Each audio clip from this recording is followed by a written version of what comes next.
Mesdames, Messieurs, bonjour. Je me présente Patrick Vernier, conseiller en entreprise à la MSA du Languedoc. Mes collègues de la MSA du Languedoc et de la MSA Grand Sud se joignent à moi pour vous souhaiter la bienvenue à notre nouveau webinaire. Il va parler de l'affiliation et de l'ouverture des droits des salariés. Cette démarche s'inscrit dans le cadre des rencontres que nos MSA respectives organisent auprès des employeurs de main-d'œuvre et les tiers déclarants. Et elle s'inscrit aussi dans une politique institutionnelle volontaire de communication et de réalisation d'actions d'accompagnement. Durant la présentation, vous pourrez poser vos questions dans le fil de discussion et nous les aborderons en direct à chaque fin de thématique. Au besoin, nous les reprendrons en fin de présentation globale s'il y a nécessité de revenir sur les sujets. À ce titre, justement, quand vous posez une question dans le question-réponse, n'hésitez pas à vous identifier, donc nom, prénom, une adresse mail éventuellement, ou l'entreprise, la raison sociale de l'entreprise, pour qu'on puisse vous identifier et revenir vers vous, le cas échéant, si on ne peut pas vous apporter les réponses en direct. Ça nous permet voilà, de reprendre contact par la suite. En fin de présentation également, on vous mettra à disposition un questionnaire de satisfaction, voilà, donc que je vous invite à compléter en quelques secondes. Voilà, mais ça nous permet d'avoir un retour et d'avoir vos ressentis sur cette présentation et sur le sujet abordé. Également, vous pourrez retrouver ce replay et le support qu'on va vous présenter dans les tout prochains jours. Donc sur nos environnements respectifs, MSA Languedoc et MSA Grand Sud. Alors pour la MSA Languedoc, c'est sur la rubrique accompagnement et conseil au service des entreprises. Et pour la MSA Grand Sud, c'est sur la rubrique un conseiller en entreprise vous accompagne. Voilà. Donc, et sans plus tarder, nous passons au sommaire. Donc le sommaire, donc 5 thématiques que l'on va aborder ensemble. La première thématique, c'est les démarches pour l'ouverture des droits maladie de vos salariés. Le deuxième point, les démarches de vos salariés pour une prise en charge de leurs frais de santé. Troisième point, exemples et questions fréquentes. En quatrième point, l'ouverture des droits à la complémentaire santé. Et en cinquième point, les prestations familiales, l'aide au logement et la prime d'activité. Voilà, donc je passe la main à mes collègues qui vont se présenter au fur et à mesure de leur présentation. Donc, bonjour, moi je suis Edith Maury, je suis responsable du service qui gère les droits santé et les cartes vitales et tout ce qui a trait à la gestion individu. Donc moi je vais vous présenter les démarches pour l'ouverture des droits de vos salariés.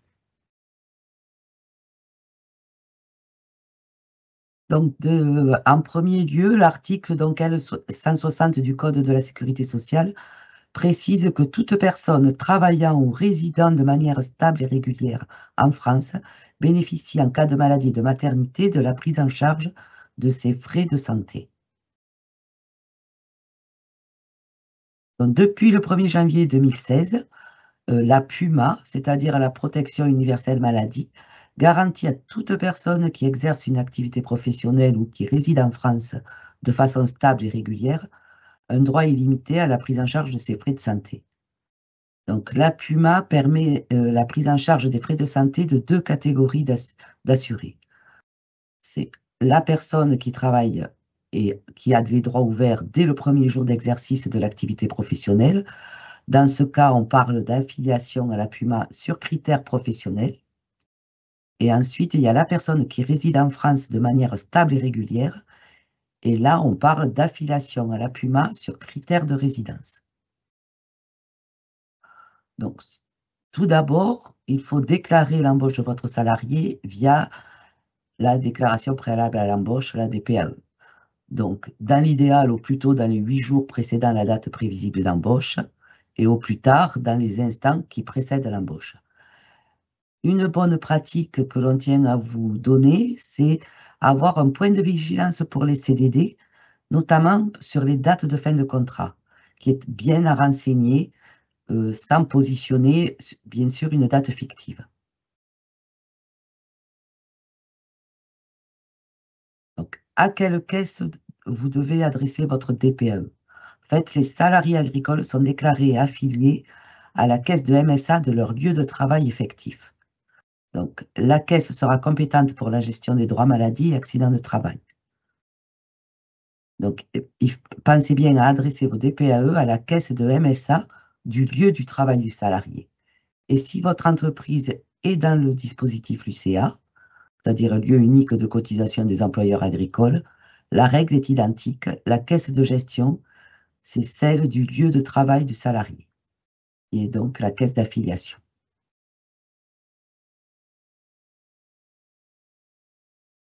Depuis le 1er janvier 2025, la déclaration préalable à l'embauche auprès de la MSA doit inclure des informations précises sur les expositions aux risques professionnels et le suivi médical de vos salariés. Donc, les nouveautés sont, il y a des champs à compléter obligatoirement au moment du remplissage de la DPAE, qui sont principalement en lien avec la santé au travail et l'identification des expositions aux risques professionnels de vos salariés. Une mauvaise déclaration ou une déclaration incomplète pourrait conduire à une mise en cause de votre responsabilité sur le fondement de votre obligation de sécurité de résultat. En fait, la DPAE détermine directement le type de suivi médical, c'est-à-dire un suivi individuel simple, ce qu'on appelle le SIS, le suivi individuel renforcé, SIR, ou le suivi individuel adapté, le SIA. Si les informations d'exposition ne sont pas complétées, le salarié concerné sera d'office assimilé comme devant bénéficier d'un suivi individuel simple. Donc, une identification précise et anticipée permet au service de santé et sécurité au travail d'organiser la visite médicale dans les meilleurs délais. L'employeur peut alors affecter le salarié à son poste de travail dans de bonnes conditions et sans risque juridique.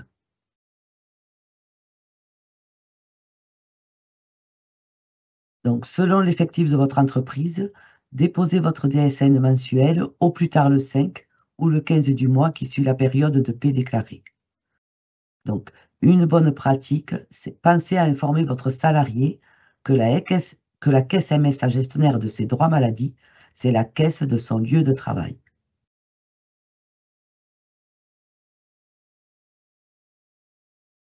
Donc, pour information, depuis le 1er janvier 2019, une évolution vise à simplifier le changement d'organisme, ce qu'on appelle mutation, via les données véhiculées dans la DSN qui permettent de réduire les mutations inutiles, notamment pour les contrats de courte durée, et cela permet de garantir la continuité des droits des individus via un traitement automatique.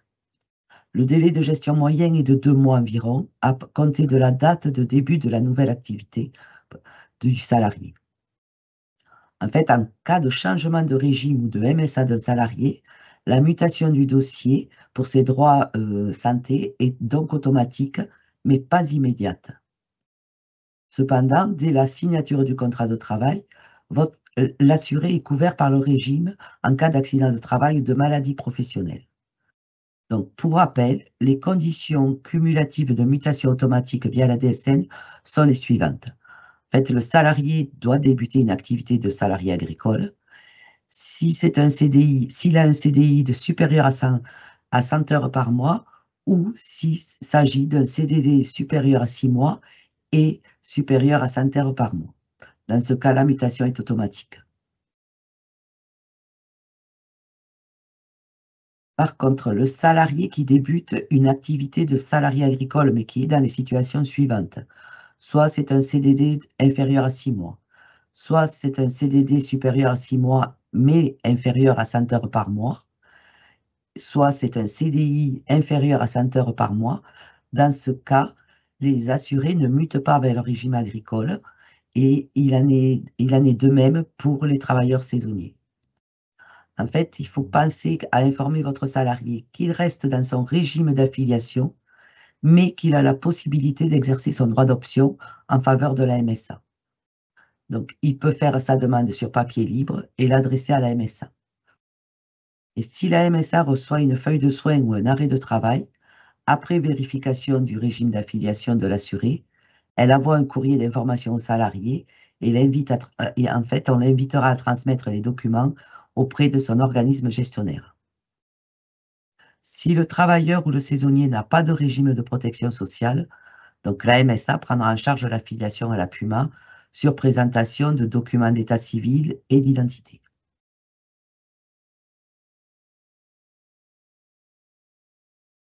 Donc, pour les polyactifs, les salariés peuvent exercer leur droit d'option. Donc, la Caisse traitera la demande d'ouverture des droits sous un délai d'1 mois à réception du formulaire et suivant la complétude du dossier. Si l'assuré était affilié au régime général, la Caisse MSA demandera le transfert du dossier médico-administratif. Et pour information, depuis 2018, le droit d'option pour les conjoints, concubins et partenaires d'un PACS est supprimé. Donc, pour exercer leur droit d'option, les salariés peuvent trouver le formulaire sur le site de la MSA.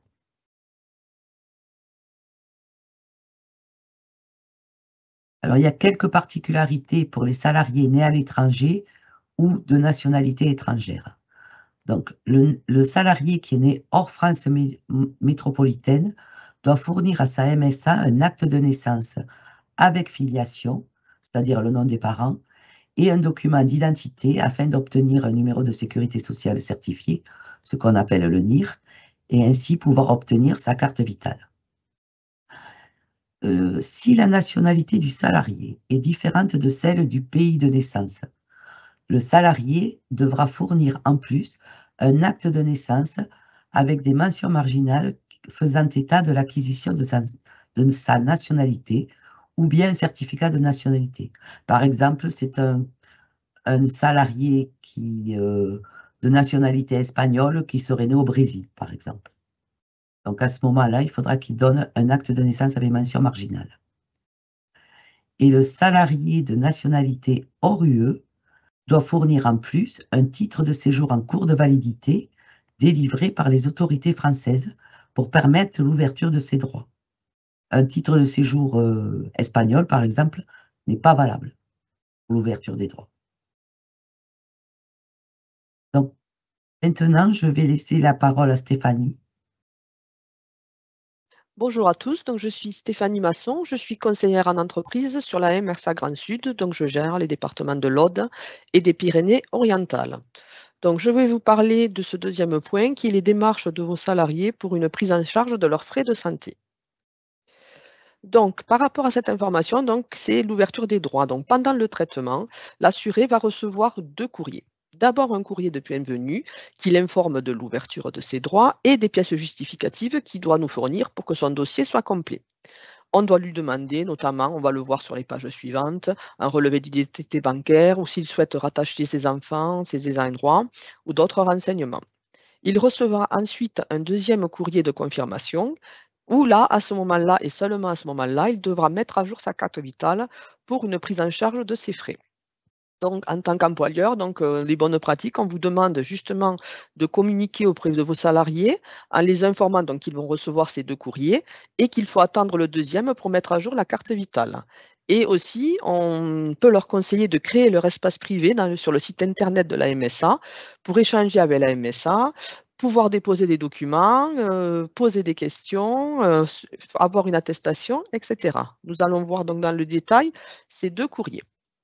Donc le premier courrier, le voilà. Donc c'est un courrier de bienvenue, donc qui informe le salarié que ses droits sont ouverts, qu'il doit donc créer cet espace privé, qu'il ne faut pas mettre à jour la carte vitale et selon les différentes situations, qu'il doit donc nous adresser tous les documents nécessaires. Donc comme on disait, un relevé d'identité bancaire, un document à récupérer sur notre site s'il veut que ses enfants soient rattachés.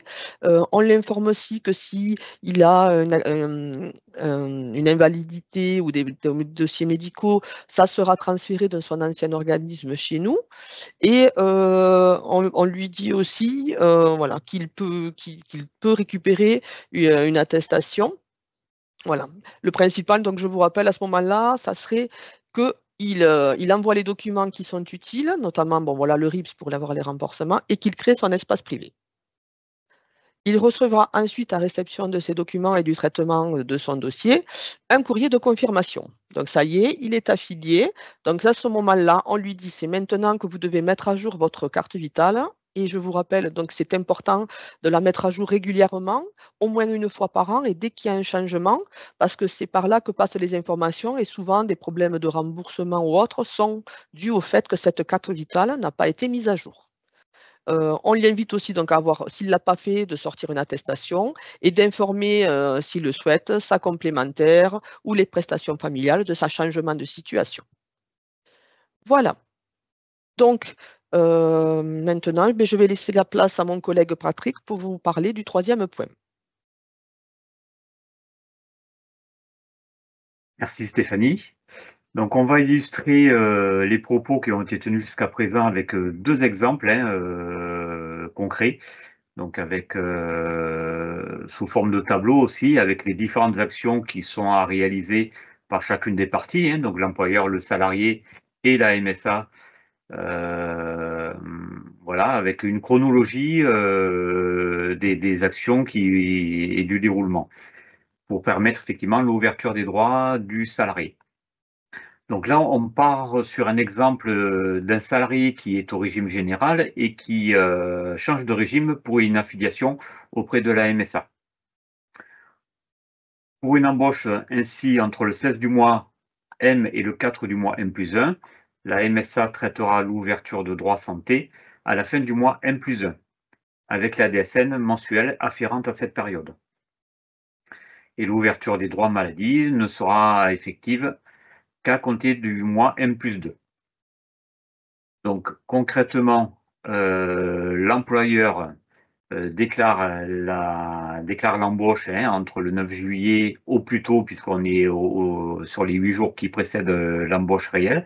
Donc entre le 9 juillet et le 17 juillet au plus tard, au moment effectif de l'embauche. En point 2, donc la MSA réceptionne cette déclaration d'embauche. L'employeur déclare la DSN mensuelle le 5 ou le 15 du mois suivant, donc en l'espèce le 5 août ou le 15 août. La MSA réceptionne la DSN mensuelle. Le salarié, du coup, réceptionne le courrier de bienvenue. Donc, cette première étape de sa mutation du régime général auprès du régime agricole. La MSA ouvre les droits maladie aux salariés. En même temps donc, que le courrier qu'il informe de sa mutation, il y a effectivement le texte qui l'invite à créer son espace privé pour échanger et transmettre tout document par la suite. En 8, donc la MSA finalise le changement du régime du salarié au plus tard avant fin octobre, toujours chronologiquement par rapport à l'exemple. Et le salarié réceptionne le courrier de confirmation de son affiliation à la MSA et il ne lui reste plus qu'à mettre à jour sa carte vitale. Et à partir de là, effectivement, tous les droits sont ouverts. Le salarié bénéficie d'une couverture totale et d'une prise en charge de ses droits par la MSA. En deuxième exemple, on est sur donc, une embauche qui est réalisée le 30 juillet 2024 pour un CDD supérieur ou égal à 6 mois et inférieur à 100 heures par mois. Donc on l'a vu précédemment avec Edith, les conditions du contrat n'entraînent pas le changement de régime du salarié s'il était au régime général. Par contre, le salarié peut exercer son droit d'option en faveur de la MSA. Donc là, on est sur une chronologie identique. Donc l'employeur fait sa DPAE, la MSA réceptionne la DPAE, l'employeur dépose sa DSN le 5 ou le 15 du mois M+1. Le salarié exerce son droit d'option, puisqu'il n'y a pas automaticité du changement. La MSA réceptionne la demande d'affiliation, envoie le courrier de bienvenue et ouvre les droits de maladie du salarié. Le salarié crée son espace privé pour faciliter les échanges avec nos services. La MSA finalise le changement de régime. Le salarié réceptionne le courrier de confirmation de sa mutation, du changement de régime, et met à jour sa carte vitale. Voilà, donc les 2 exemples, on a voulu les illustrer, hein, de façon un peu plus concrète par rapport à la théorie qu'on avait vue précédemment. Donc voilà, n'hésitez pas à vous appuyer sur ces 2 exemples pour, voilà, pour savoir comment ça fonctionne et en cas de demande de votre salarié en disant: «Beh, j'ai toujours pas mes droits ouverts, est-ce que c'est normal, pas normal?» Voilà. Vous pouvez vous fier à ces 2 exemples pour lui dire: «Beh oui, parce qu'on n'est pas dans telle, ou telle, dans telle période, donc il te faut attendre, il te faut patienter», ce qui n'empêche pas, si le salarié crée son espace privé, d'intervenir et de poser une question, directement auprès de la MSA, hein, sans que vous, en tant qu'employeur, vous vous substituiez à sa propre démarche. Voilà pour les 2 exemples et je passe la main à Hervé, me semble-t-il. Non, je crois que tu continues sur les questions, Patrick. C'est moi qui continue, pardon. Donc, on était où? Oui, alors, au niveau des questions, alors je me suis perdu un petit peu. Hop, 2 secondes et on va y arriver. Oui, alors les questions fréquentes, hein, qu'on peut avoir effectivement. Donc, le salarié est déjà en arrêt de travail et ou en temps partiel thérapeutique au moment de son affiliation à la MSA. Qui verse les indemnités journalières? Donc effectivement, c'est une question qu'on a souvent et la réponse, c'est que c'est l'organisme qui a réglé l'arrêt initial de travail qui continue à indemniser les prolongations, de l'arrêt. Donc conformément à l'article L 321-2 et R 321-2 du Code de la sécurité sociale qui, explicite qu'en cas de prolongation d'un arrêt de travail, les indemnités journalières doivent être versées par le régime qui a indemnisé l'arrêt initial. Donc ça, c'est quelque chose d'opposable. Et effectivement, on a aussi parfois le régime, qui lâche, la gestion des droits, qui peut dire: «Ah ben non, c'est plus nous à indemniser». Donc c'est quelque chose qui est opposable au régime, hein, puisqu'effectivement, dans la mesure où ils indemnisent l'arrêt initial, il y a forcément, une indemnisation des prolongations. Donc question 2. Le salarié bénéficie d'une affection longue durée. Son dossier sera-t-il automatiquement transféré à la MSA? Alors, l'exonération au titre de l'affection longue durée est transmise dans le dossier médico-administratif de l'assuré. Le salarié en est informé en amont et par courrier du transfert du dossier médical concernant l'ALD entre les 2 organismes. Et à la réception du courrier, le salarié pourra s'opposer au transfert.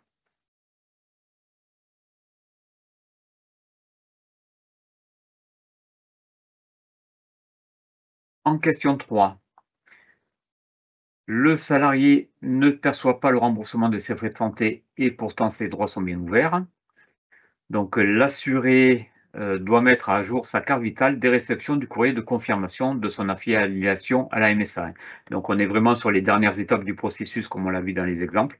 Donc effectivement, le salarié doit veiller à mettre sa carte vitale pour que tout fonctionne, comme il faut, hein. Donc l'information par le salarié de tout changement de situation, RIB, situation familiale, adresse de résidence, nouveau médecin traitant, est un gage de la bonne prise en compte et de la prise en charge de ses frais de santé et de leur règlement. Et l'espace privé permet le dépôt des pièces justificatives à cet effet. Donc là aussi, hein, il faut que le salarié soit vigilant dans ses démarches. Et c'est des démarches qui lui appartiennent et pas forcément à vous en tant qu'employeur ou déclarant. Question 4. Le salarié était précédemment affilié au régime agricole. Conserve-t-il sa carte vitale? Donc bien sûr, il conserve sa carte vitale. Il doit simplement mettre à jour des réceptions du courrier de confirmation, c'est son affiliation. Donc, si il était au régime général, son affiliation à la MSA, bien évidemment.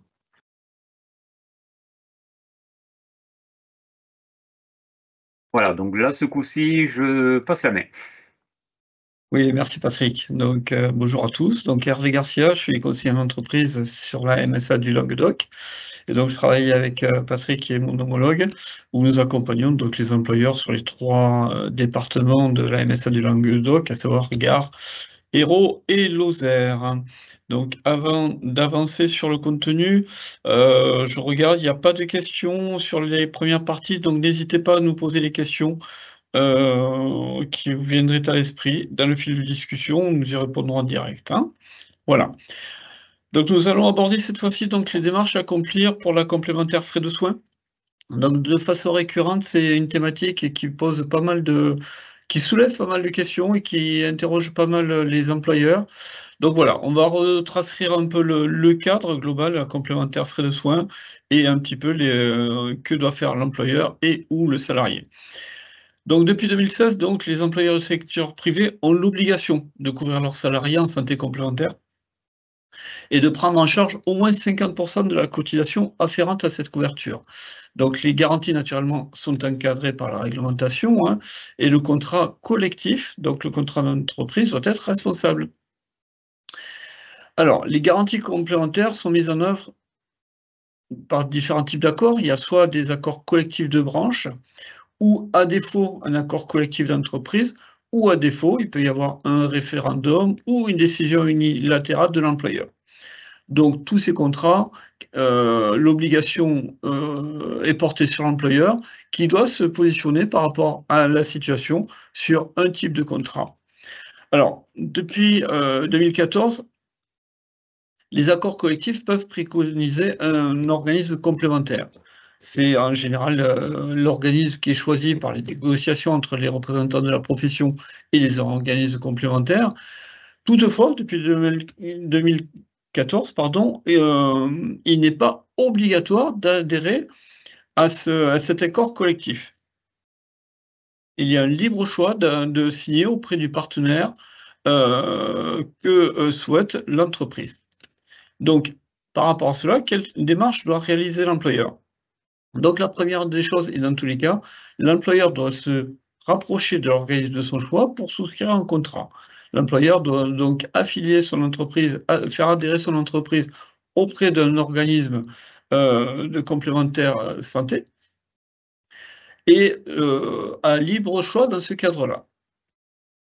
Donc, à ce titre, il faut quand même qu'on parle des organismes en délégation de gestion de la MSA, c'est-à-dire que selon les accords, selon les départements, certains organismes ont confié la délégation de gestion, alors non pas de l'ouverture du contrat, ça relève toujours de la compétence de l'organisme lui-même, mais par la suite de la gestion des contrats, à savoir l'affiliation des salariés et le versement, le recouvrement des cotisations, et le versement des prestations. Donc, tout ça, l'intérêt d'avoir un organisme d'adhérer auprès d'un organisme qui a donné délégation de gestion à la MSA, ça permet en fait d'avoir une gestion unique des frais de santé, qui couvre la part obligatoire et la part complémentaire. Donc, à noter que chaque modification structurelle de l'entreprise doit être signalée à l'organisme complémentaire pour ajuster le contrat en fonction effectivement de cette modification.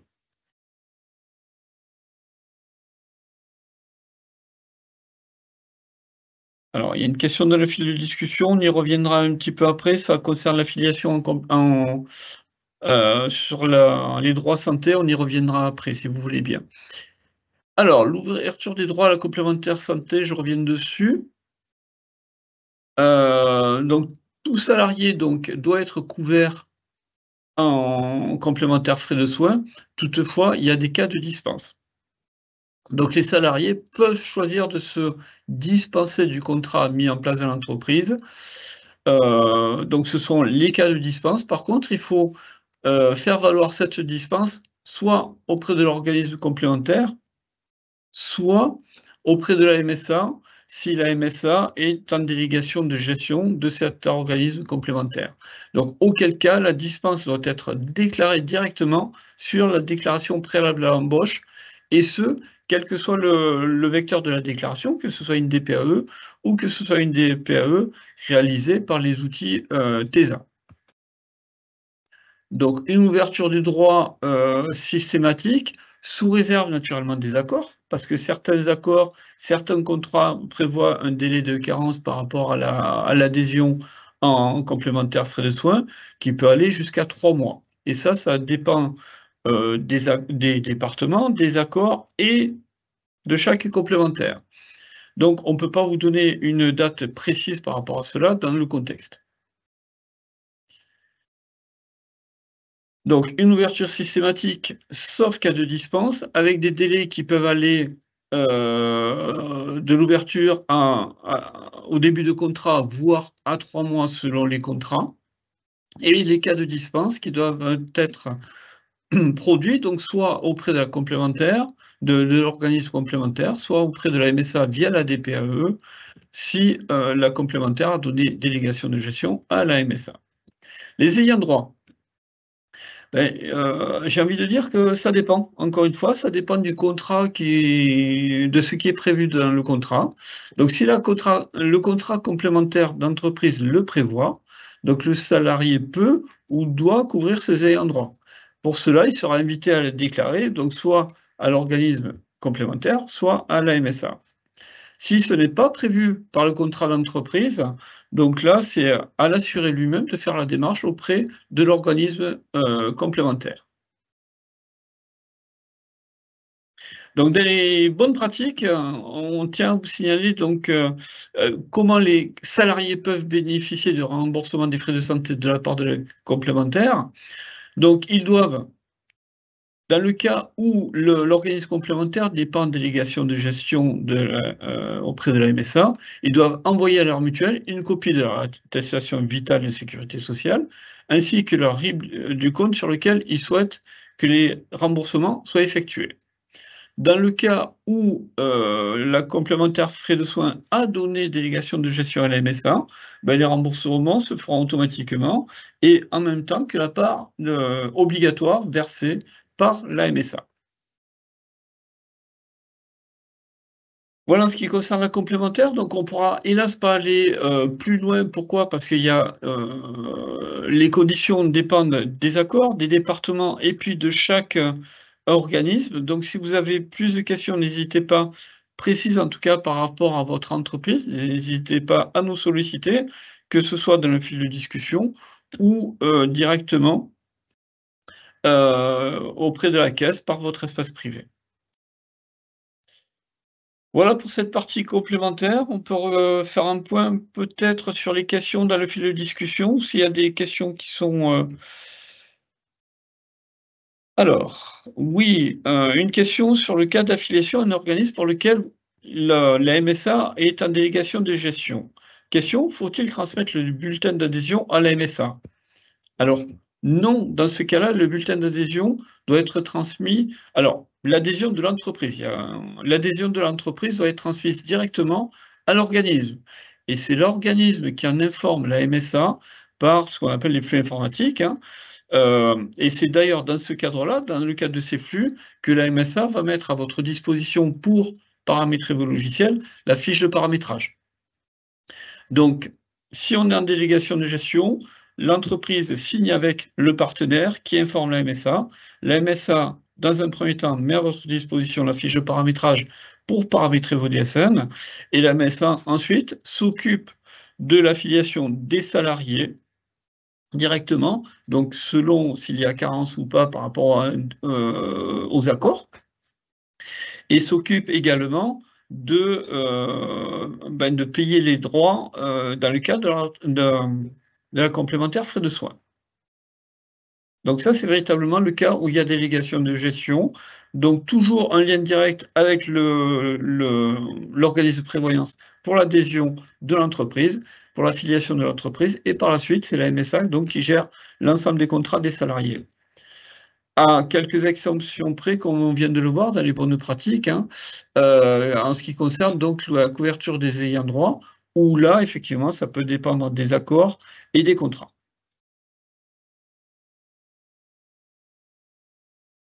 Alors, bon, quand nous notons les dispenses sur les DPAE, certains salariés sont tout de même affiliés. Alors, j'ai envie de dire, mais ça peut être le cas, mais si tel est le cas, c'est une erreur qui, j'espère, reste marginale et il suffit de nous le faire valoir par mail depuis votre espace privé et effectivement, on reprendra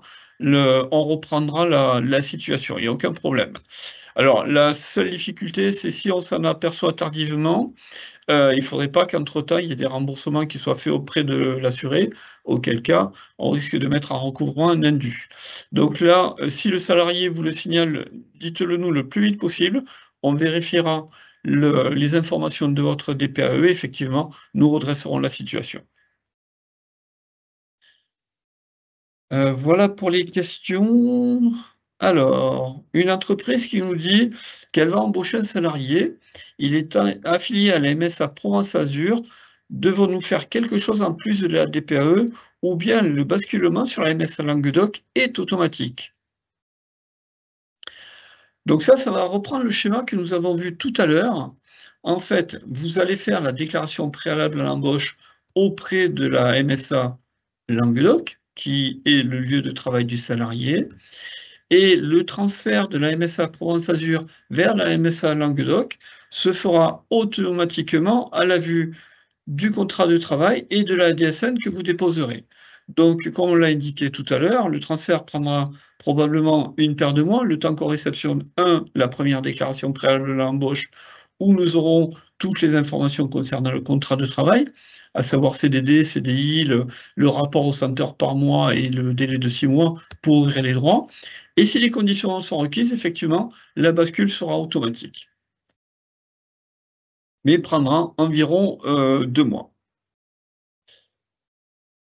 Voilà, je ne sais pas les collègues si vous voyez d'autres questions, Ouais. je pense Non, pas. juste pour compléter, effectivement, on a vu dans les diapositives précédentes que l'ouverture des droits se faisait auprès de la MSA du lieu de travail. Donc effectivement, en fonction du contrat du salarié, et il pourra y avoir bascule auprès de la MSA du Languedoc. Voilà. Mais effectivement, dans un délai de 2 mois, voilà. On a Donc une après, dernière question, pardon. oui, vas-y. Non, Voilà, c'était juste juste on pour vient d'avoir juste une dernière question, quelqu'un qui nous demande concrètement que doit-on faire si le salarié n'est pas concerné par une mutation des droits? Est-ce qu'on doit faire quelque chose ou pas s'il reste dans l'ancienne caisse? Voilà. Alors, je vais prendre la réponse si vous voulez bien. Alors, si le salarié n'est pas concerné, je dirais qu'en votre qualité d'employeur, vos obligations sont toujours 1, la déclaration d'embauche et 2, les DSN. Si le salarié n'est pas concerné par la mutation de droit, j'ai envie de dire, ça concerne essentiellement le salarié, donc vous, en votre qualité d'employeur, vous n'avez rien à faire. C'est la MSA donc du lieu de travail qui évaluera si les conditions d'ouverture de droit sont remplies ou pas. Si elles ne sont pas remplies, le salarié conservera ses droits auprès du premier régime, du régime qui lui a ouvert les droits dans un premier temps. Et donc, dans le cadre de Puma, il conservera ses droits. Donc, ce sera par exemple le cas des CDD, des saisonniers notamment, sur lesquels on écarte systématiquement l'ouverture de droits, justement pour éviter ce transfert de régime qui, quelquefois, peut être un frein à l'embauche. Donc effectivement, vous, en votre qualité d'employeur, à ce stade-là, vous n'avez rien de plus à faire, ça concerne essentiellement le salarié.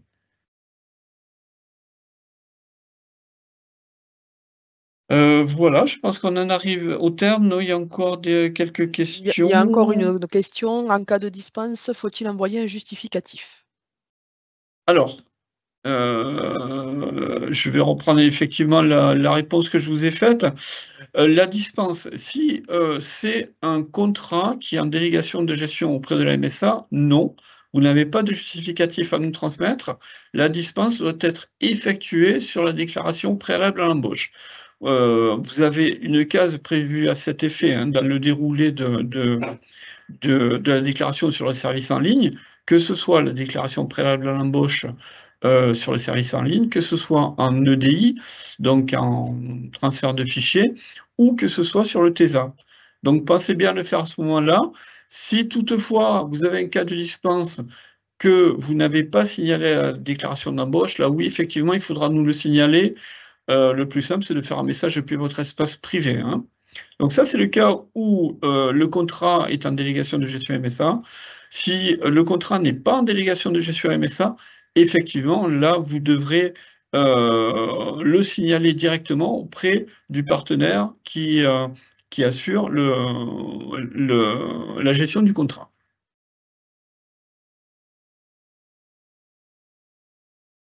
Voilà, Voilà, c'est tout au niveau des c'est questions. tout au niveau des questions. Par contre, pour la dispense, effectivement, si vous avez un justificatif, il faudra quand même que vous le conserviez au cas où il y a un contrôle ou quelque chose qui soit fait en amont, que vous ayez quand même le justificatif de ce que vous nous avez transmis comme données. Voilà. Très bien. Bah, écoutez, s'il n'y a pas d'autres questions, on va poursuivre le déroulé sur les prestations familiales cette fois-ci et je donne la parole donc à Edith. Donc oui, on va parler maintenant des prestations familiales en faisant un focus sur les aides au logement et sur la prime d'activité. Donc pour les prestations familiales, la caisse compétente est déterminée en fonction de plusieurs critères. Donc en premier lieu du département de résidence de l'allocataire, de l'activité professionnelle de l'allocataire ou à défaut de son conjoint, et du fait que l'allocataire ne doit pas percevoir des prestations familiales de la part d'un autre organisme débiteur de PF, donc comme une CAF ou une MSA de notre département. Donc, on a plusieurs cas de figure qui peuvent se présenter. Donc, quand l'allocataire est en couple, donc si l'allocataire exerce une activité salariée non agricole, donc, et la situation quelle que soit la situation de son conjoint, le régime compétent pour lui verser les prestations familiales sera la CAF. Par contre, si l'allocataire est salarié agricole, ben les prestations familiales seront versées par la caisse de MSA, quelle que soit la situation de son conjoint ou concubin ou pacsé. Si l'allocataire n'a pas d'activité professionnelle, mais que son conjoint est salarié agricole, là, c'est également la caisse de MSA qui versera les prestations. Si l'allocataire n'a pas d'activité et que son conjoint exerce une activité salariée qui ne dépend pas de la MSA, ben, les prestations familiales seront payées par la CAF au même titre que pour un allocataire isolé, donc qui exercerait une activité salariée mais non agricole. Par contre, un allocataire isolé qui serait salarié agricole, bien évidemment, ce sera la caisse de MSA qui sera compétente pour lui verser les prestations familiales.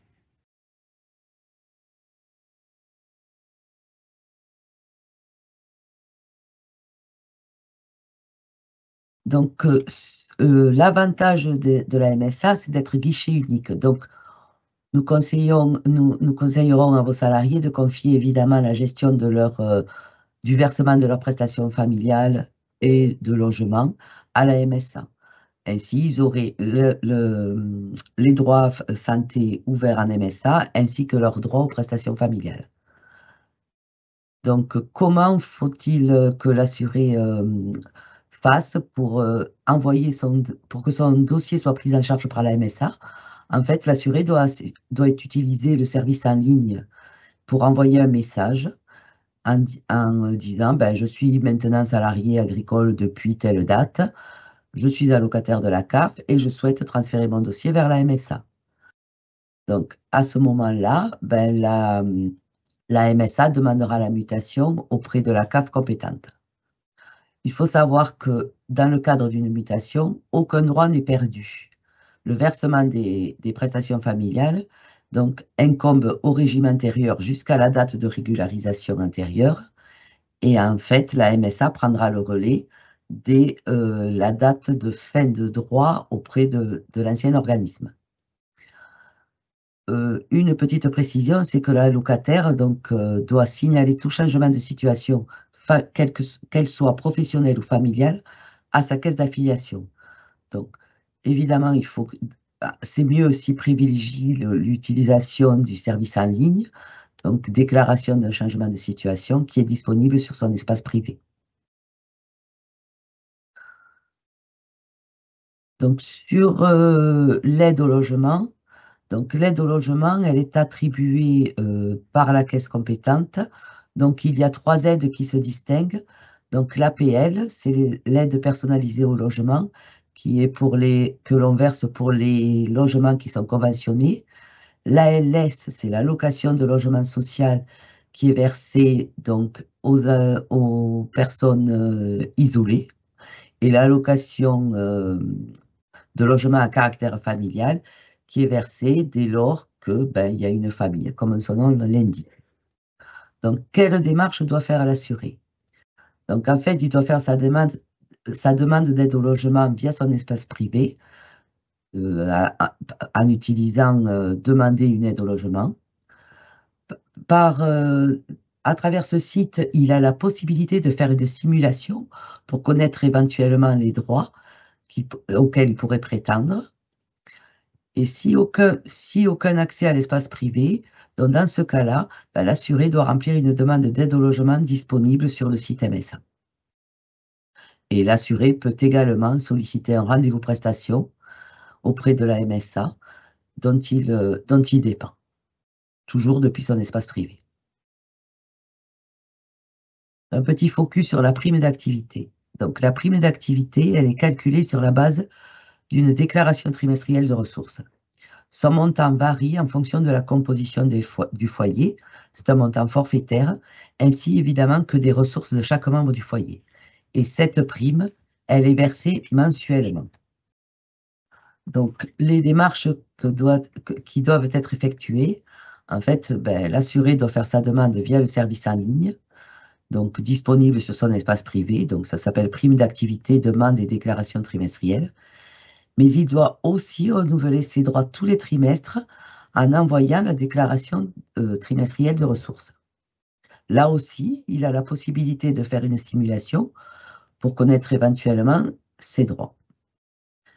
Et pareil, si l'assuré n'a pas d'accès à son espace privé, donc il doit remplir un formulaire prime d'activité et demande de déclaration trimestrielle.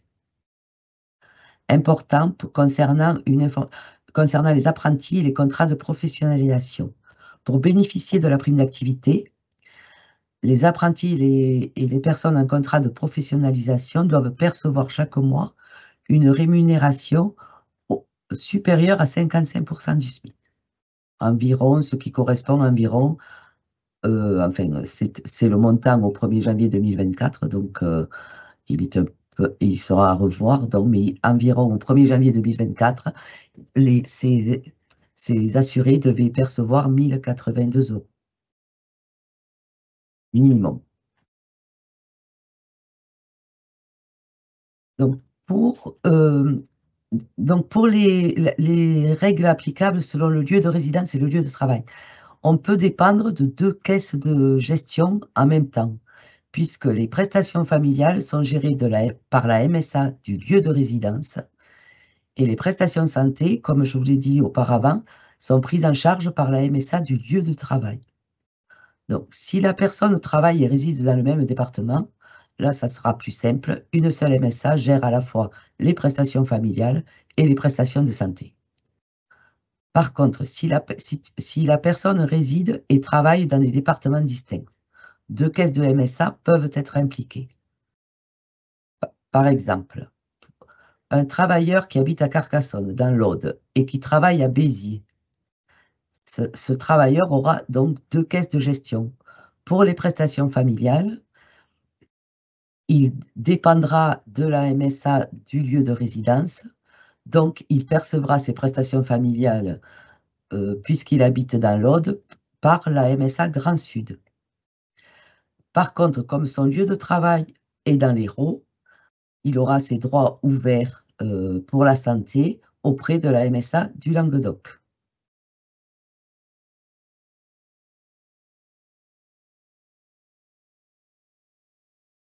Et là, maintenant, je laisse la la parole de nouveau à mon collègue Patrick.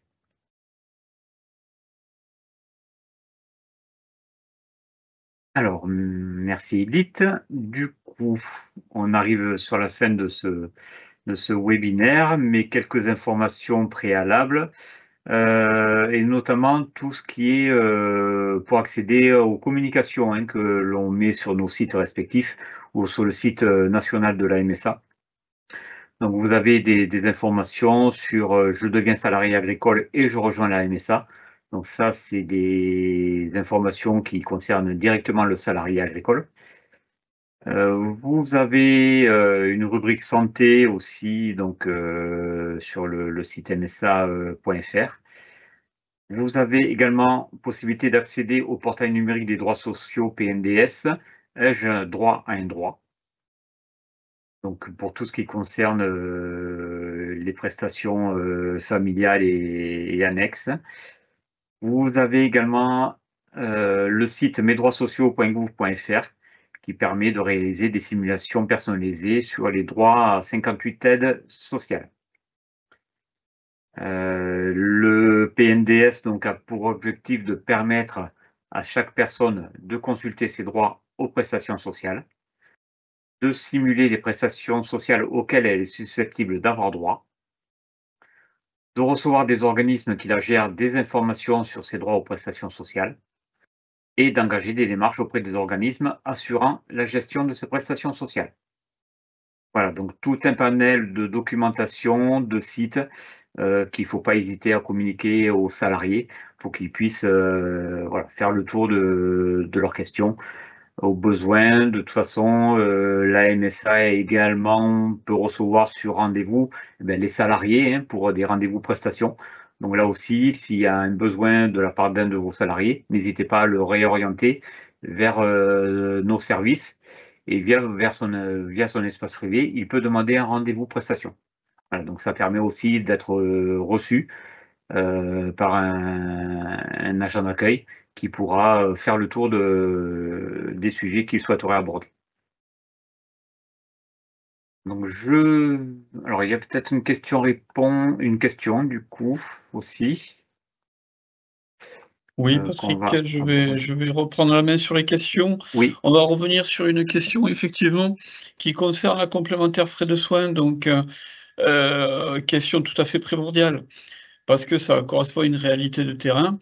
Lorsque nous faisons la DPAE, nous ne savons pas forcément si le salarié souhaite ou pas la mutuelle.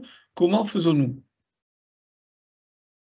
Donc je me suis déjà arrêté sur le mot souhaite. Le salarié souhaite ou pas. La complémentaire frais de soins, c'est pas une option, c'est un droit dans le cadre d'un contrat de travail et l'entreprise a obligation de fournir cette complémentaire frais de soins. Donc ce n'est pas une option. Le seul cas où le salarié peut s'en dédouaner, c'est le cas de dispense. Donc effectivement, en amont, il est primordial et je crois que ça devra devenir un réflexe au même titre que beaucoup d'autres questions que vous demandez en amont aux salariés, lui demander si effectivement il est dans un cadre de dispense avant de faire votre déclaration d'embauche. Pourquoi? Parce que déjà, si vous ne savez pas, par défaut, vous n'allez pas mettre qu'il est dispensé. En cas de contrôle, vous ne pourrez pas le justifier. Donc, par défaut, vous allez dire qu'il n'est pas dispensé. Ça veut dire que nous allons lui ouvrir les droits et vous aurez obligation dans vos déclarations sociales nominatives de prélever les cotisations avec un impact sur le salaire net du salarié. Donc c'est tout à fait fondamental et pour vous et pour le salarié d'essayer de poser la question en amont. Sachant que c'est pas si le salarié le souhaite ou pas, c'est est-ce qu'il rentre dans l'adhésion du contrat de groupe ou pas. L'adhésion au contrat de groupe est obligatoire de par son activité, sauf cas de dispense. Voilà, j'espère que c'est un peu plus clair. Alors je sais que très souvent sur le terrain, c'est parfois complexe, c'est pas des choses qu'on a l'habitude de demander en amont aux futurs salariés, mais je crois que ça doit devenir un réflexe et ça doit rentrer dans vos pratiques, sachant que faut le faire comprendre aux salariés que ça a un impact direct sur son salaire. S'il est affilié, il y a une cotisation et donc un prélèvement de cotisation sur son salaire, et donc ça impacte le salaire net. Et s'il est dispensé, il a en plus droit, le cas échéant, s'il remplit les conditions, au versement santé. Donc si on l'aborde sous cet angle-là, je crois que le salarié a tout intérêt à être très clair et transparent avec vous dans la démarche, où il a une complémentaire frais de soins responsable et il cotise à une complémentaire, auquel cas vous lui donnez le versement de santé, ou il n'a pas un cas de dispense et il est obligé d'être dans le contrat de couple. Voilà, j'espère avoir apporté suffisamment de précision là-dessus. Si ce n'est pas le cas, n'hésitez pas en tout cas à revenir dans le chat. Alors une autre question cette fois-ci sur un arrêt de travail. Donc pour le travailleur pendulaire, en cas d'arrêt maladie, doit-il envoyer son arrêt de travail à la MSA du lieu de résidence ou à la MSA du lieu de travail? Donc j'ai envie de dire, l'arrêt de travail doit être produit auprès de la caisse qui, au jour J, lui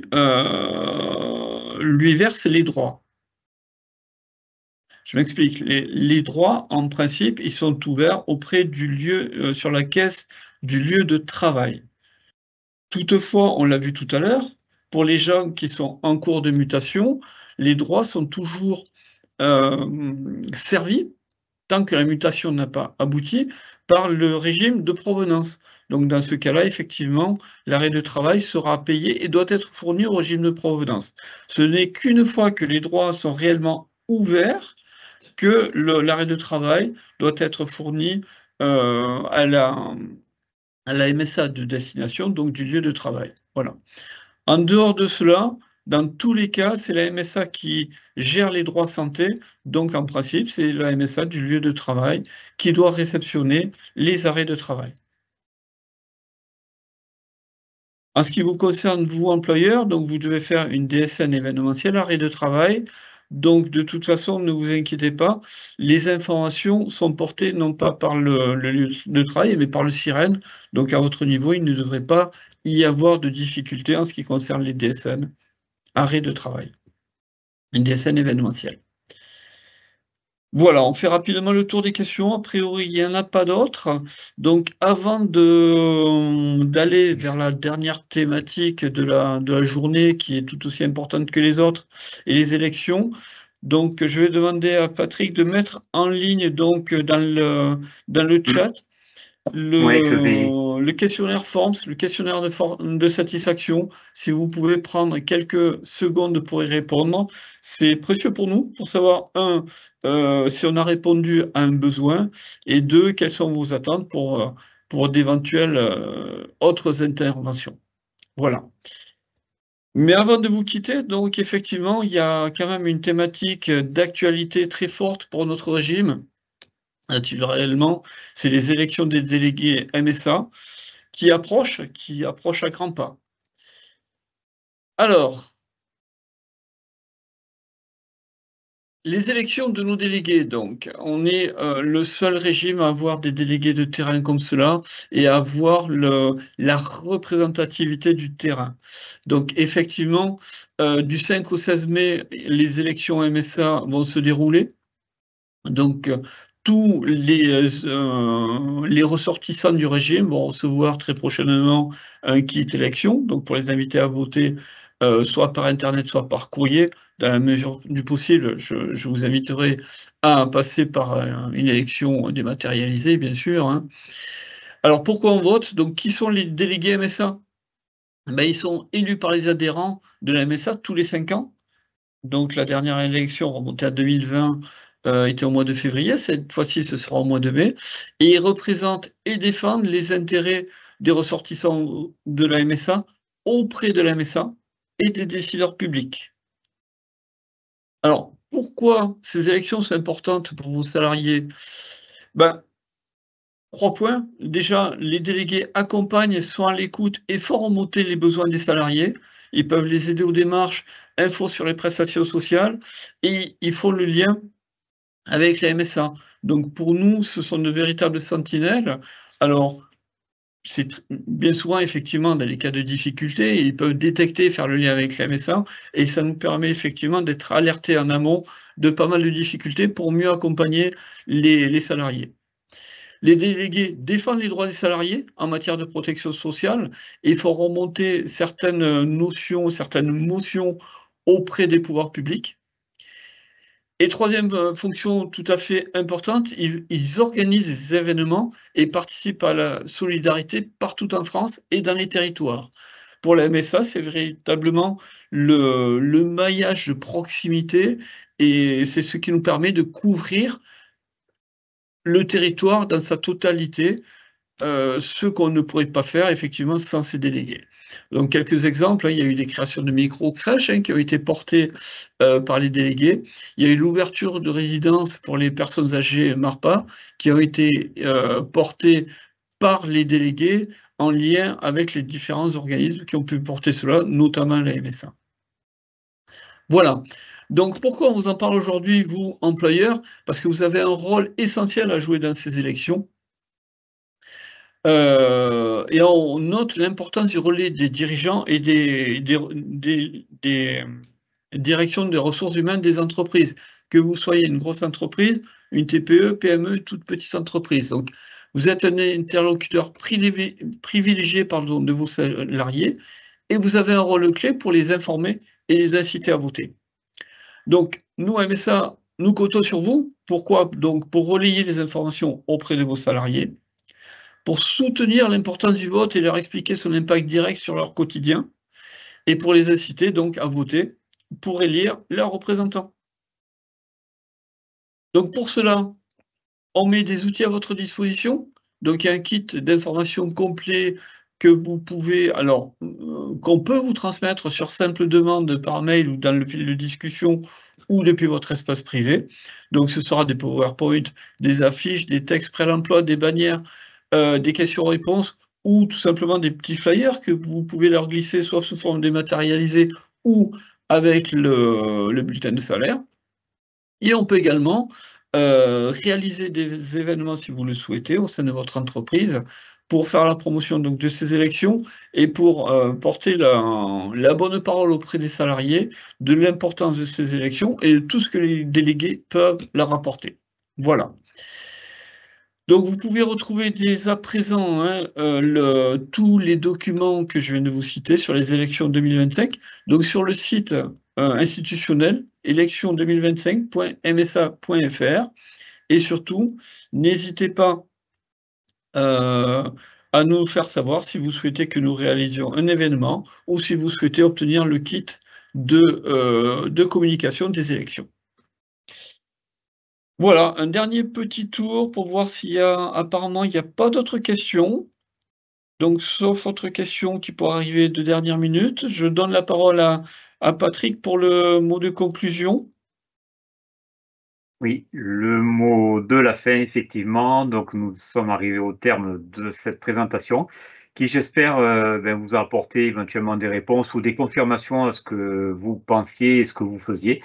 Donc, auquel cas, si en cas de doute ou en cas de question qui resterait à aborder, n'hésitez pas à revenir vers nous. Hein. Donc, soit via les espaces privés des entreprises, soit par mail, puisque vous avez souvent nos contacts aussi. Donc, si on peut vous apporter des réponses complémentaires sur la législation, sur la réglementation, nous le ferons avec plaisir. Voilà, par contre, si c'est des questions des salariés, qu'ils n'hésitent pas à passer par leur espace privé ou à contacter nos centres de contact pour avoir les informations complémentaires. Écoutez, un grand merci pour votre présence, pour avoir suivi notre webinaire. Et je remercie également mes collègues, donc Edith, Stéphanie et Hervé, pour m'avoir secondé aussi, enfin pas secondé, mais pour avoir apporté également leur pierre à l'édifice. Écoutez, à très bientôt et je vous souhaite une bonne journée. Au revoir. Merci, au revoir. Merci, au revoir. Merci, au revoir.